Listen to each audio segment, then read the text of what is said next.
সময় ক্ষেত্রে কিছু সিদ্ধান্ত ভগবানের ওপর ছেড়ে দিতে হয়। ভগবান আমাদের দিয়ে আমাদের জন্য যেটা ভালো সেটা ঠিক করিয়েই নেয়। আমাদের শুধু ওনার নির্দেশ মতন লক্ষণ বুঝে সঠিক কাজটা করে যেতে হয়। এই যেমন দেখুন না, মাঝে মাঝে কিছু জিনিস নিজেরই বিশ্বাস করতে অবিশ্বাস লাগে। এই যেমন আদৌ আমি কি কোনোদিনও প্লেনে চড়তে পারবো?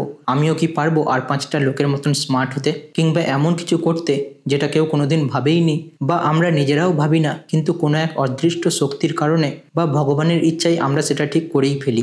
এরকমই এক ঘটনা ঘটে আমার জীবনে কিছু মাস আগে। কোনো কিছু ঠিক ছিল না, কিন্তু হঠাৎ এক ফোন আসে আর ঠিক হয় আমি মুম্বাই যাচ্ছি। শুধু যে যাচ্ছি তা নয়, জীবনে প্রথমবার এত দূর একা যাচ্ছি, আর তাও আবার প্রথমবার প্লেনে চড়ে। ভাবুন তো, এটাও আমাকে বিশ্বাস করতে হতো।